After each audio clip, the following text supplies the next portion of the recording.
Well, it's all confusing on the surface, but it's not really confusing when you break down what's going on underneath.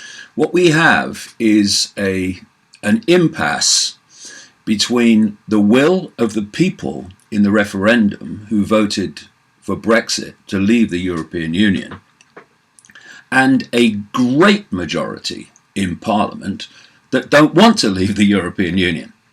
And so what we've had is those in Parliament that do want Brexit trying to push it through, but a majority against them in the Labour Party, a number of people up to in the Conservative Party. There's the Scottish National Party, rather. There's the Green Party. They only have one MP, but they're part of the pressure. And all these different groups don't want Brexit. And ever since the referendum, they've been working in the background to undermine it, to at best from their point of view stop Brexit altogether, and worse from their point of view to dilute it to the point where it's not Brexit at all. And that latter point is where we've reached with Theresa May's proposal, which was supposed to be voted on today, but she pulled out because she's going to massively lose, because A, it wasn't Brexit, and B, it would have allowed the European Union to keep us in the Union indefinitely over this so-called Northern Ireland backstop, and only if they agreed would we be allowed then to leave and have a proper Brexit. Of course, that's ridiculous, because the underlying theme of all this is not only does the majority of the political class across all the political parties in Britain want to stop Brexit, of course so does the European Union. And so the European Union have made it as difficult as possible. They've made the negotiations as hard and as chaotic as possible because A, they don't want it to happen, and B, they don't want to give a message to others in Europe, other countries that also have an increasing number of people that want to leave, the message that it's simple and okay if you want to go. So now we have this situation where if she loses this vote, then there's a much greater chance that we won't have a Brexit at all, because the pressure from the other parties is for another referendum, something I predicted within an hour of the referendum vote. They'll want another referendum, because that's what happens in Europe. They have referendums that go against them, so they have another referendum to reverse it. We've seen it over and over again, not least in Ireland. So this is where we are within this impasse. It's a matter of the political class in Britain not wanting what the people voted for and doing everything they can to make sure it doesn't happen.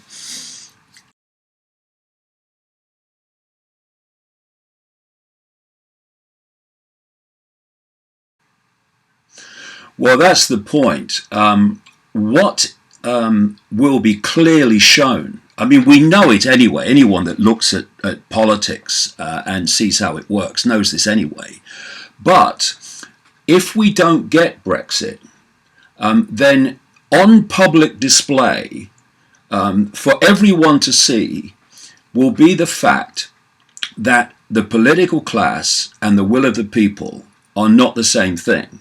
That there is a political agenda which is at odds with what the people demand and what the people want. Thus, we will see very clearly that democracy is an illusion, because what greater example of democracy can you have than you have a public vote with an in-out, the majority say out, and then the political class across the parties, not just one, then work to make sure that that decision is not implemented. So there will be a lot of angry people. There already are a lot of angry people, because they may see the general public as the great unwashed, this political class, but they underestimate the intelligence of the public, who can see what's going on. Great numbers of them. Their will is being systematically thwarted. So they're going to be a massive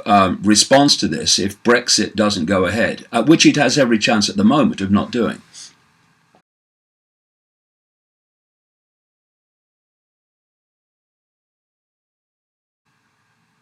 Well, don't hold your breath waiting for the political class to decide to do the will of the people. And there's another element in this, of course, which is Jeremy Corbyn, the opposition Labour leader, who has had a political career opposing the EU and now leads a party where the majority of the MPs very much support the EU. But you see, we're starting to see, you talk about these populist parties, we're starting to see a reaction now in Europe and indeed in the United States against the political class by those who have been made voiceless by that class. I've said many times, the worst thing you can be in any country is a gimme vote. The vote that is taken for granted by the left parties and the right parties, because you get nothing.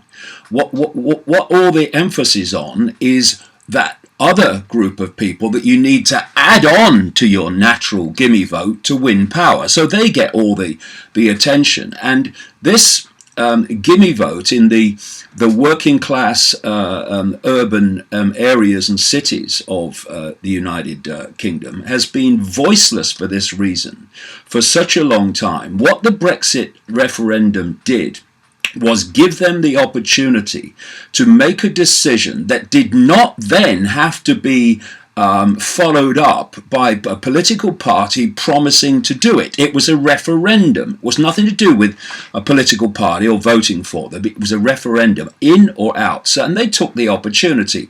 And what's happening now in these other countries of Europe, with these populist parties coming to power, and the political class saying, oh, right-wing parties, what's going to happen? Oh, it's all terrible. Well, I say to those people, look in the mirror, because you've created it. You ignoring vast numbers of people and taking them for granted, which we're seeing again now so blatantly in what's going on with this Brexit, has given them a choice to accept ongoing that you are going to go on ignoring them and abusing them, or to vote for someone else. And that someone else is now coming forward and saying things that this group of people, this constituency, wants to hear. So if the political class want to stop the rise of populism, then it needs to stop being the political class and start being the servants of the people, which I thought that's what democracy was about.